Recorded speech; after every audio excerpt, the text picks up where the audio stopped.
2007년에 스마트폰이 나오면서 시작됐습니다. 교통의 종속자에서 모빌리티의 주도자로.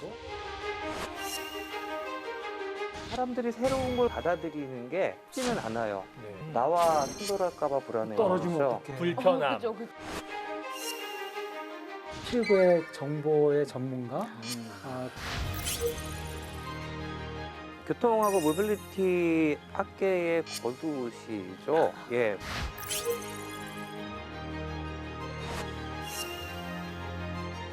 거두시죠. 예. 머리가 제일 크세요? 대가시죠. 예, 대가시죠.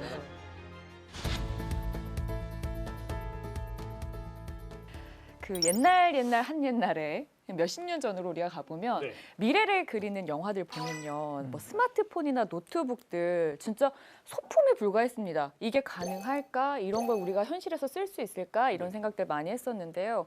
지금 현 시대에서는 수많은 모빌리티들 이런 것들이 향후 20년 후에는 어떻게 우리가 실생활에 나타날까 상상을 하곤 하는데요. 이런 모빌리티의 하나하나를 오늘부터 저희가 살펴보도록 하겠습니다. 모빌리티를 향한 미래지향적 집착남녀 모빌런들이 모였습니다. 네, 매주 수요일 오전 9시죠. 모빌리티에 관한 한 역대급 모빌런들의 등장을 기대하셔도 좋은데요. 오늘 첫 시간은 홍익대 도시공학과 황기현 교수님. 네, 반갑습니다. 네.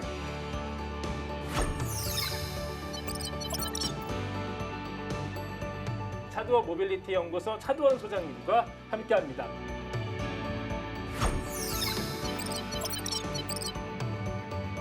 두 분 모빌런들 어서 오세요. 네, 반갑습니다. 반갑습니다. 모빌 런드! 와, 이거. 다시 할까요? 네. 모빌 런드. 그렇죠. 예.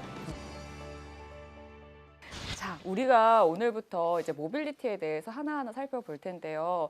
아무래도 우리 이강우 기자가 많은 준비를 했잖아요. 네. 이 프로그램 어떻게 진행이 될지 소개부터 해주시죠. 네. 사실 그 모빌리티가 지금 모바일 시대에서 이제 넘어온 우리 시대에 이제 화두가 됐는데 좀 어려운 것도 있어요. 특히나 이 고도의 과학과 기술이 접목된 분야이지 네. 않습니까? 조금 더 새로우면서도 또 상세하게 한번 파헤쳐보자, 네. 탐색해보자. 그래서 이 집착의 왕들이 이제 이 자리에 모인 거죠. 그리고 TBS는 모빌리티 전문 유튜브 채널 차방도 개설을 했어요. 맞습니다. 개설된 지 얼마 안 됐는데 네. 잘 되고 있나요? 구독자가 지금 개설한 지 한 열흘 좀 넘었는데 벌써 2,000명을 돌파했습니다. 네, 그렇게 놀라지 않으시는데 네, 이천만 명인 줄 많이 나오는 알았어요. 거예요. 2천만 명인 줄 네, 알았어요. 워낙 또 두 분은 이제 모빌리티의 대가신데 네. 정확하게 모빌리티가 뭔지 아는 사람은 지금까지 못 만나본 것 같아요. 그렇죠. 이게 그거를- 정의가 되게 정의가 애매해요. 애매해. 네. 옛날에 이제 모빌리티라는 말을 우리가 쓰기 전에는 이제 교통이라는 말을 썼고 네. 그렇죠. 영어로는 트랜스포트죠. 근데 어떻게 보면 트랜스포트와 모빌리티는 그렇게 영어적인 개념에서 그렇게 크게 다른 것 같지는 않아요. 근데 왜 갑자기 우리가 이동하는 것을 트랜스포트에서 모빌리티로 이렇게 바꿨냐 이렇게 보면 저는 모바일 폰과 굉장히 관련이 있다. 왜냐하면 옛날에는 우리가 모빌리티 핸드폰이 없을 때는 그냥 주어진 버스나 지하철의 운행 간격에 정류장에 가서 이렇게 탔는데 이제 모바일 폰의 플랫폼을 통해서 많은 정보를 내가 접할 수 있게 됐거든요. 그러면서 교통의 종속자에서 모빌리티의 주도자로 바뀌는 커다란 패러다임의 전환의 한 그 표현이 아닐까 그렇게 생각하고 있습니다. 사실은 저희가 아까 말씀드렸던 저희 이제 새 유튜브 채널 타방을 소개를 할 때도 이게 모빌리티 전문 채널이라고만 쓰면 어렵다. 그래서 앞에 교통을 한번 붙여봤고 근데 교통과 모빌리티가 결국 포함 관계이든 같은 것이든 그럴 것 같은데 이렇게 두 개를 다 쓸 수밖에 없는 게 아직까지는 네. 서로의 어떤 의미 간의 어떤 모호함 그런 게 좀 느껴지도록 사실 했거든요. 네.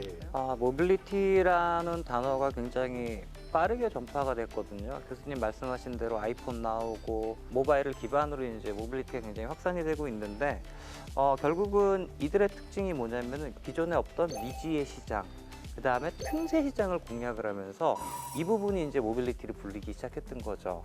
예를 들면 요즘 가장 많은 분들이 많은 기업들에도 관심이 갖고 있는 게 자율주행차가 실제로 레벨 4 정도로 나오면 그 안에서 어떤 비즈니스를 하지 이거거든요. 예를 들면 뭐 휴식을 취할 수도 있고 회의를 한다 그러면 많은 분들이 싫어하고요. 일한다 그러면 그다음에 뭐 영화를 본다거나 영화도 그냥 보는 게 아니라 집에서 넷플릭스 보던 거 딱 끊긴 지점에서 샷이 넘기면 딱 바로 그냥 연결돼서 나오고 게임.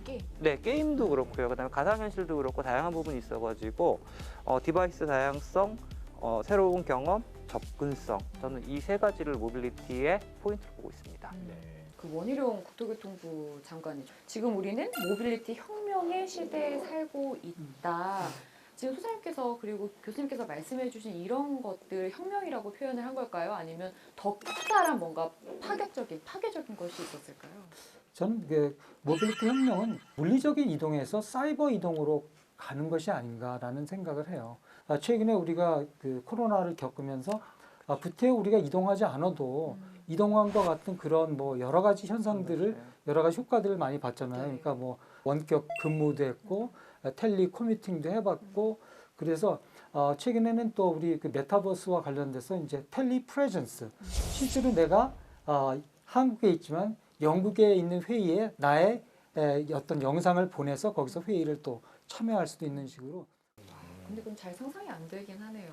메타버스 안에서 예. 이동이 발전해야 한다. 그러니까 가령 예를 들면 그렇습니다. 지금 물리적으로 A에서 B로 이동을 하는 것은 결국은 이동을 해서 내가 뭔가 달성하고자 하는 목적이 있는 거거든요.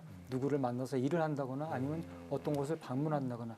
그 첫 번째 단계는 우리가 전화로 했죠. 전화로 했는데 그 다음에 영상으로 또 하고 그 다음에는 이제 어떤 가상의 우리가 이동도 하고 네. 최근에 원희룡 장관께서 그런 말씀하셨어요. 우리가 미니스트리 오브 모빌리티로 이름을 바꿔야 되는 거 아니냐. 네, 그만큼 이 모빌리티는 어느 방향으로 어떻게 튈지 모르는 굉장히 궁금한 그런 세상이 저한테는 네. 열릴 것 같습니다. 근데 그럼 미니스트리 오브 모빌리티면은 한글로 바꾸면 이제 어떻게 해야 되는 거예요? 또? 모빌리티부. 그 모빌리티를 한글로 이제 바꿔야 돼. 이동부? 그러니까 이제 뭐, 말이 좀- 드러나는 말이 좀 이상하죠. 예, 그쵸? 예. 이제 그 어떤 말이 좋은지 찾아봐야 되는데 네. 만 추가하자면은 네. 기본적으로 모빌리티든 아니면 교통이든 우리가 파생적 수요라 그러거든요.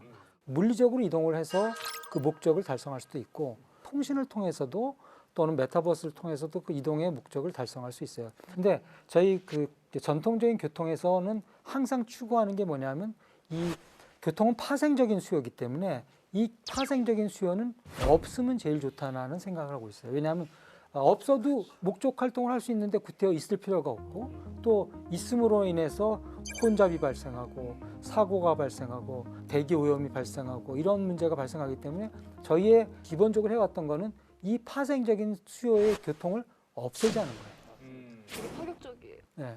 진짜. 그걸 날려보내고 네. 사이버로 다 이동하면 제일 좋습니다. 예. 소장님도 뭔가 지금 막 끄떡끄떡 하셨는데. 네. 지금 사실 모빌리티라는 단어가 굉장히 부상하게 된 것 중에 하나가 이제 도시화율 때문에 그렇거든요. 뭐 우리나라도 인구는 줄어도 도시 집중, 수도권 집중 계속 증가하고 있잖아요. 그러면서 이제 그 내부에서 얼마나 효율적으로 안전하게 이동을 하면서 경제 활동을 잘할 수 있느냐. 이게 사실은 굉장히 중요한 모빌리티 목적 중에 하나인데 단 이제 우리나라 같은 경우에는 모빌리티 얘기를 하면 너무 첨단 쪽만 이렇게 바라보는 경향은 사실 있습니다. 전통적인 이동수단도 같이 첨단 이동수단하고 좀 같이 연결도 되고 그다음에 원활하게 이제 사용할 수 있는 그런 환경을 만들어주는 게 사실은 모빌리티 혁명이라고 봅니다. 네, 맞아요. 네. 그냥 종국에는 없애는 게 네. 최대 목적이다라고 말씀을 하셨잖아요. 네. 그러면 이제 뒤에 질문들을 네. 다 날리고 네. 우리 이제 무슨 얘기 해야 되나 아, 생각하고 있었거든요. 네. 그러면은 아주 가까운 미래 이야기를 음. 잠깐 나눠볼까 해요. 그러면 2, 3년 내로 봤을 때 가장 주목을 받는 건 무엇일까? 지금 사실상 근저에 저희의 관심은 자율주행 자동차 3단계가 이 3단계는 어떻게 되냐면 이제 자율차가 만약에 문제가 생기면 사람이 개입을 하는 거거든요. 그건 뭐 자율차냐 하지만 네. 가령 예를 들어서 사람이 갑자기 튀어나온다거나 땅이 꺼졌다거나 이럴 때는 돌발 상황. 네, 그 사람들의 개입이 좀 필요할 수 있거든요. 그래서 네. 이제 2, 3년 안에 가장 제게는 커다랗게 우리한테 다가올 변화는 3단계 자율차가 우리에게 가져다줄 쇼크가 아닐까 네, 네. 그렇게 생각합니다. 아니 최근에 우리 그 서울 강남에서 그 자율주행 택시 네. 로버라이드라고 하는 그 택시 그 시연회가 있었어요. 그리고 2027년에 우리나라가 레벨 4의 자율주행 상용화를 할 것이다라고 선언을 했죠. 네. 가능할까요? 4단계는 어떤 특정한 도로에서는 사람이 전혀 개입하지 않는 거거든요. 만약에 고속도로의 어떤 구간이다. 이건 4단계 구간이라고 돼 있으면 사람이 어떤 경우에도 관여하지 않는 겁니다. 그래서 3단계와 4단계는 실질적으로 상당한 기술력의 차이가 있습니다. 그래서 굉장히 어려운 거예요. 하지만 강남에서 는 지금 시범 운행은 4단계를 일반 도로에서 하는 건데 네. 그거는 사실상 특례가 주어졌기 때문에 하는 거지 실제는 굉장히 어려운 부분이라고 생각합니다. 그럼 소장님 그러면 네. 지금 현재는 자율주행차가 어느 정도까지 와 있는지 짚어주시죠. 일단은 레벨 3가 올해부터 국내 같은 경우 올해 말에 나올 걸로 지금 현대차 양산을 생각을 하고 있는데 그 해외 기업들도 올해 내년 계속 지금 거의 모든 기업들이 지금 출시를 발표를 했습니다. 경쟁적으로 막 나오는 그렇죠. 거죠. 네. 테슬라 잡아야 되니까요. 네. 아. 우리가 좀 더 빠를 수는 없습니까? 기술이 어떻게 나오느냐, 제한된 대수가 나오느냐, 아니면 특정 차종에 이제 일반적으로 옵션으로 선택을 할 수 있느냐, 이게 사실은 또 시장 확대와 그다음에 소비자들이 보는 관점에 굉장히 커다란 차이점이 되겠죠. 레벨 3의 차를 쓰려면 뭐 네. 법적인 것들, 뭐 제도적인 것들 이런 것들이 다 잘 마련이 돼야 될 텐데 그런 것들도 다 지금 됐다는 말씀이신 거죠? 우리나라가 법하고 규제, 자율주행 관련돼서 세팅하는 속도는 거의 전 세계에서 제일 빠르다고 볼 수 있습니다. 네, 네. 네. 그건 제일 먼저 세계 최초로 했습니다. 그 저희가. 보시기에 잘 정비가 됐다고 보세요. 3단계는 큰 문제 없죠. 네, 큰 문제 네, 없습니다. 3단계는 저희가 큰 문제 없이 왜냐하면 3단계는 필요할 때 사람들이 이렇게 개입을 하기 때문에 레벨 5는 그럼 언제쯤? 2075년을 말씀하시는 전문가분들도 2075년이요? 네. 생각보다 너무 멀린데요? 가장 중요한 게 가격이거든요. 네. 적절한 수준으로 나오느냐에 따라서 레벨 5의 필요성이 약간은 이제 높아질 수도 있고 낮아질 수도 있을 것 같은데 그 레벨 5 같은 경우는 사람 운전자와 거의 동등한 혹은 그 이상의 운전 능력을 가져야 오. 되거든요. 판단 능력까지. 53년 기다려 볼까요? 네. 그건 어떻게 될지 모르는 거죠.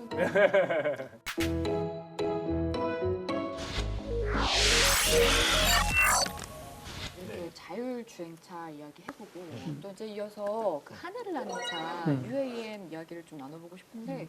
뭐 계속 기사들은 나오는 것 같아요. 그렇죠. 뭐 현대차, 기아차, 뭐 네. 그리고 항공사까지 해서 뭐 무엇을 하겠다 뭐 네. 이런 거 나오는데 네. 이게 과연 빠른 시일 안에 우리가 볼 수 있는 건지 못 볼 것 같으니까 그냥 이렇게 좀 기사를 훅훅 넘기게 되더라고요. 네. 기술 자체로만 보면 우리가 어떤 헬리콥터라는 것은 우리 이미 벌써 타고 있고 그렇죠. 근데 이제 전기 동력으로 뜨는 거고 또 자율주행 기능이 들어갔다는 게 조금 차이가 있기 때문에 기본적으로 장애는 크지 않은데 이걸 근데 수용성이 되게 높은 것 같아요. 운행을 하게 되면 뜰 때 소음이 나고 또 위에서 달리다 보면 프라이버시 침해도 할 수 있죠. 왜냐하면 사람들의 그 적어도. 집들을 또 내려보기도 하고 문제는 얼마나 많은 사람을 동시에 실어나갈 수 있을까. 결국은 대중교통의 성격은 잡기가 굉장히 어려울 것 같아요. 그렇죠. 일단은 교수님께서 수용성을 말씀을 하셨는데 네네네. 이게 소음은 뭐 일반 소음 60데시벨 전후로 많이 이제 줄였다고 얘기를 하는데 시각적 소음에 대한 그 이슈가 지금 계속 제기되고 있습니다. 시각적 소음. 예, 이 모빌리티 디바이스라는 게 어렵다. 뭐가 있냐면 그냥 봐도 싫은 거예요. 불안해 보이고. 네, 불안해 보이고 나와 충돌할까봐 불안해요. 떨어지면 그래서 어떡해. 불편함. 그죠, 그죠. 네, UAM이는 지금 저고도로 가는데 우리 집 나한테 위를 떨어질 것 지나네. 같아. 내 머리 위에 지나가고. 네, 네, 네, 네, 네. 어. 그런 이제 불안감하고 요소들이 UAM이 상용화되는데 사실은 최상위 지금 어떤 허들 그럼 거의 그다음에 기대보다는 공포? 사람들이 새로운 걸 그렇게 받아들이는 게 쉽지는 않아요. 네. 예. 그 부분이 가장 어떻게 보면은 기술보다 허들이라는 얘기도 사실은 많이 나오고 있고요. 네. 실제로 이 나는 것들은 이 기후, 날씨, 특히 바람 이런 거에 굉장히 취약하기 때문에 내가 이걸 이용하기로 했는데 그날 바람이 많이 분다, 비가 많이 온다. 기후 사정 때문에 이용이 제약이 되거든요. 그렇죠. 정기적으로 내가 이용하지만 항상 대안을 하나 두 개 더 가지고 있어야 된다기 때문에 비싸지게 된다는 거죠. 그렇죠. 저도 그 생각을 했어요. 지금 우리 녹화하고 있는 이 상암동에서 네. 코엑스까지 간다. 그 이거 얼마까지 제가 수용이 가능할까? 너무너무 급해도 한 3만 원. 너무 싸게 부르시는 거 아니에요? 지금 택시도 지금 거의 지금 아니 내가 상가- 수용할 수 아니, 있는 근데 금액이. 그게 여러 사람이 탈 수 있으면 진짜. 가격이 떨어지죠. 저 10만 원 사셨어요. 근데 나는 UAM은 여러 사람이 탈 수가 없어요. 네. 카패시티가 네. 정원이 제약돼 있기 때문에 네. 가격이 내려가기는 굉장히 어려울 것 같아요. 그럼 그건 이제 궁극적으로는 모범 택시 수준으로 가겠다라고 이제 얘기를 하고 있거든요. 저는 요금 문제가 얘기가 되면서 이거 돈 있는 사람만 탈 수 있는 거 아니냐. 결국은 이제 그런 이슈가 나오고 있고 최근에 이게 전 사실인지 아닌지 모르겠지만 최근에 한강변에 있는 아주 고급 아파트 단지에 재건축을 하면서 네. 그 주민들이 자기네 단지에다가 이 UAM 이 포트를 만들어 달라고 요구를 했대요. 네. 저도 이 생각했어요. 네. 왠지 그럴 것 같다. 예, 그 예. 쉽게 말하면 약간 부유층이 자가용 이런 걸로 솔직히 시작될 가능성도 있는 거잖아요. 왜냐면 부유층들은 시간 가치가 크기 때문에 네. 그 많은 돈을 내고도 음. 본인이 이동할 만한 목적이 있으면 음. 그거는 허용해 주는 것이 우리 자본 주사에 어. 뭐 적정한 것 같고요. 네. 소장님 얘기 들어보니까 네. 그 어떤 미래의 모빌리티를 머릿속에 상상으로 그렸을 때 약간 공상과학 영화처럼 다 하늘에서 막 UAM 떠다니고 네, 네. 그리고 차들은 자율주행 다 하고 있고 뭔가 되게 미래적인 느낌인데 네, 네. 얘기를 다시 듣고 상상을 해보니까 좀 끔찍한 상상이 됐던 게 위에는 막 UAM 새 날아다니는데 나라까지 막 날아가. 근데 막 또 자동차가 막 아래에서는 날아. 사람들이 그냥 걸어 다녀요. 그러니까 그 어떤 모빌리티에서도 양극화가 네. 상당히 심해지진 그렇죠. 않을까 아. 그런 생각도 들긴 하고.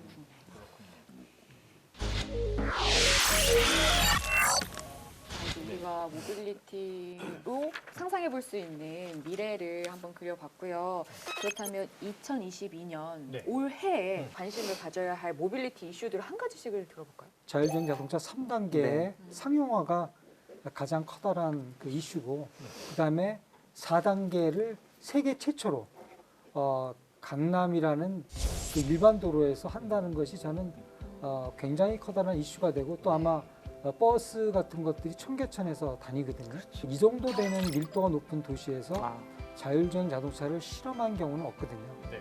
그래서 전 그게 될지 안 될지 모르겠습니다. 하지만 저한테는 굉장히 관심 있는 분야고 소장님 보시는 또 택시난. 택시난 네, 택시가 뭐 새벽이나 아니면 이제 피크 타임에 저녁 때라든가 이제 뭐 회식을 하고 갈 시간은 사실은 하늘의 별 따기잖아요. 우리나라가 이제 교통 요금이 너무 좀 낮기도 하고 택시 같은 경우에는 택시가 모자란 게 아니라 기사님들이 모자라가지고 맞아요. 사실은 많이 뭐 굉장히 배달업계 이런 데로 떠나셨다. 네 이슈가 되고 있고 비용도 낮지만 기사님 월급도 굉장히 좀 낮은 편이죠. 그렇죠. 이 부분을 어떻게 해결을 하느냐가 하반기에 가장 커다란 이슈고, 그러니까 뭐 많은 지금 이제 여러 가지 그 탈 것들이 등장을 하고 있는데 택시의 다양성, 네. 예, 그게 지금 어떻게 보면 뭐 새롭게 돈 들여서 기술을 개발하는 게 아니라 기존의 탈 것들을 가지고 뭐 서비스라든가 아니면 새로운 용도를 만들 수 있는 가장 용이한 부분이기 때문에 우리가 밤에 돌아다닐 수 없는 24시간 돌아가지 않는 도시는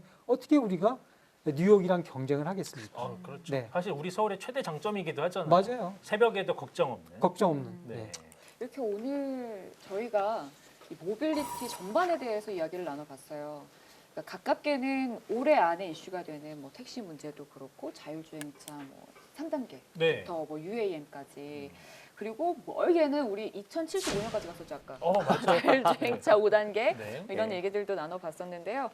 앞으로 저희 그 4,000조 원의 파급 효과가 있다고 해요. 모빌리티 사회적으로, 산업이. 경제적으로 이 모빌리티에 대해서 계속해서 저희가 하나하나 음. 다 자세하게 네. 알아보도록 하겠습니다. 더욱더 집착해서 네. 파헤치도록 하겠습니다. 두 분이 많이 도와주셔야 네. 돼요. 네. 많이 도와주십시오. 네. 네, 모빌리티를 향한 미래지향적 집착남녀 모빌리티. 네, 다음 주 수요일 오전 9시에 다시 찾아오겠습니다. 고맙습니다. 고맙습니다. 수고하셨습니다. 감사합니다.